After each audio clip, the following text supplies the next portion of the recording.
Hello and welcome to our WIFR FastCast. Our top story here today, some news from the world of high school sports. The Lena-Winslow Panthers take their 7th state championship, easily crushing the Brown County Hornets 58-13. The local team became electric at Hancock Stadium and downstate normal, thrilling fans, and Aiden Wild, he's number 85, was named player of the game with 5 touchdowns and 170 yards. Our very own WIFR's Anthony Ferretti was at the game, and he'll bring us some highlights coming up here later on at 10. And the upcoming possible winter storm reschedules the Rockford Icehogs road game against the Milwaukee Admirals. The Hogs will now play at 4 in the afternoon this Sunday, November 30th. The team says those who purchase tickets for Saturday's game at Panther Arena can use them for Sunday. And based on the current forecast, some areas are issuing snow emergencies. The Village of Winnebago has declared a snow emergency, which already is in effect. That began at 2 this afternoon.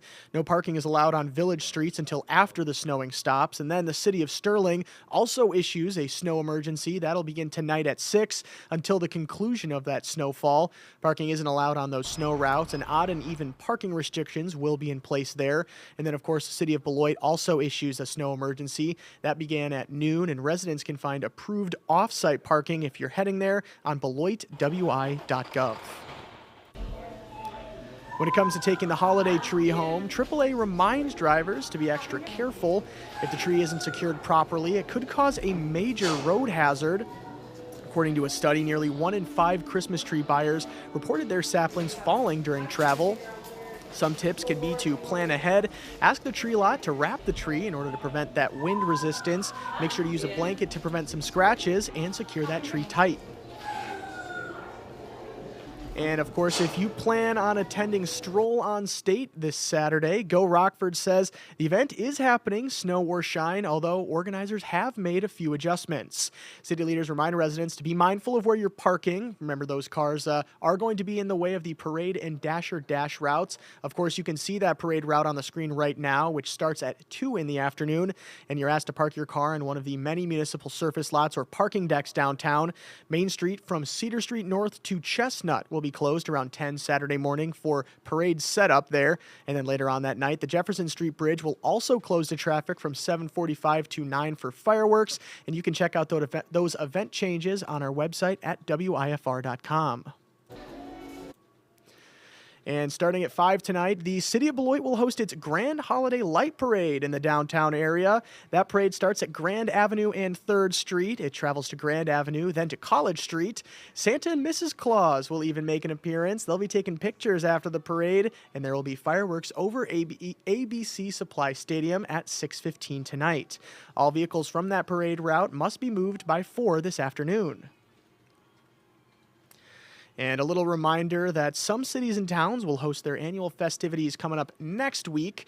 Belvedere will have the Light Up the Night Parade at 5:30 in the evening, December 5th. And also on that day, Santa and Mrs. Claus will be escorted to the Sycamore Theater at 6 in the evening. Rockton will host its annual Christmas Walk at 6 in the evening, December 6th. WIFR Sydney Stoffregan and Alyssa Kelly will be there. And although those big deals may catch those major headlines, the day after Black Friday is celebrated as Small Business Saturday. The day recognizes small businesses and their contributions to the community. The Better Business Bureau gives some tips to shopping small. You can sign up for those email alerts from your local businesses, and be sure to connect with them on social media platforms. Buying those gift cards and giving them to your friends or family for the holidays also encourages others to shop small. And with millions of people ordering those packages for gifts during Black Friday all the way through Cyber Monday, what are the best ways to protect your purchases from people stealing them right off your porch? Well, Amazon experts say use map tracking, where customers can track their orders in real time, and use a secret drop-off location where customers can choose where on their porch they want their package dropped off. WIFR morning anchor Maggie Polsine will have that full story to prevent porch pirates coming up tonight at 10. We are working with the National Sheriff's Association to bring more awareness of ways that customers can protect their packages through different options through our app. And this allows, more visibility, so more people are going to know about this and potentially decrease the amount of theft that does occur. And it also gives an opportunity for law enforcement to focus on more urgent issues. And we're all familiar with Black Friday, but today is also Brown Friday. It's the busiest day of the year for plumbers. With lots of grease and leftover food, drains or garbage disposals can become clogged, not to mention the added strain on our plumbing systems with extra guests. Last Thanksgiving, searches for emergency plumber on Brown Friday spiked by 27% across the country. We always recommend, as a plumbing company, always scrape your plate into a garbage, use the sink to just rinse your plates. If you have a garbage disposal, that's great.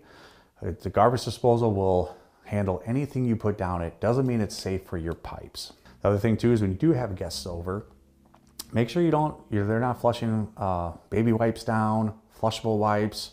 Make sure all of that is going down into the garbage. Even though it says it's toilet safe on those cans, they are not. And of course, coming up here at about 4:30, we will be having a cut-in from Chief Meteorologist Kira Miner to tell us what we should expect for this winter storm that's coming up here Saturday into portions of Sunday. So that'll be coming up here in just under a half an hour at 4:30.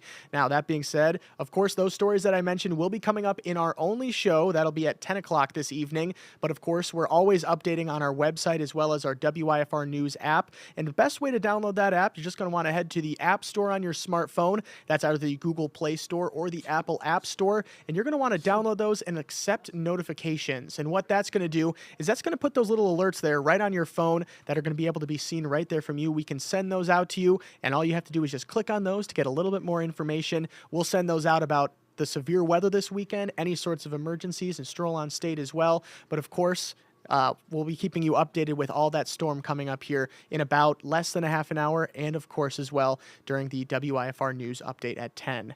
Thank you so much for watching, and we'll see you here very shortly.